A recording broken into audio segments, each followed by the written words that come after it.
Medical സ്റ്റോറിൽ ആളില്ലാതിരുന്ന സമയത്ത് മിഠായി എടുത്ത് കുറിപ്പെഴുതി വെച്ച കുട്ടികളാണ് ഇപ്പോൾ സോഷ്യൽ മീഡിയയിലെ താരങ്ങൾ.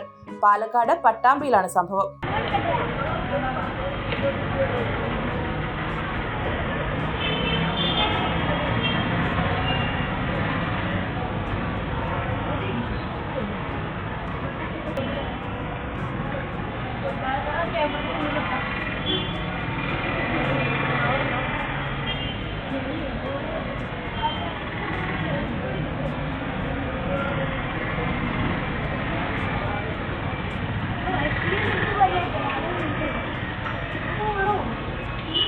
മെഡിക്കൽ സ്റ്റോറിൽ ആളില്ലാത്ത സമയത്താണ് പട്ടാമ്പി ഗവൺമെന്റ് ഹയർ സെക്കൻഡറി സ്കൂളിലെ സിനാൻ, മുസ്തഫ, അൻഷിദ് എന്നിവർ എത്തിയത്.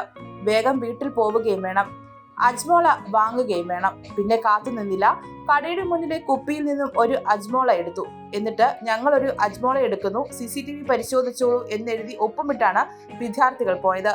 കടയിൽ തിരിച്ചെത്തിയ കടയുടമ പേപ്പർ കണ്ടു. CCTV പരിശോധിച്ചതോടെയാണ് സത്യസന്ധതയുടെ മാതൃകയായ കുട്ടിക്കൂട്ടം വൈറലാകുന്നത്. News desk prime news.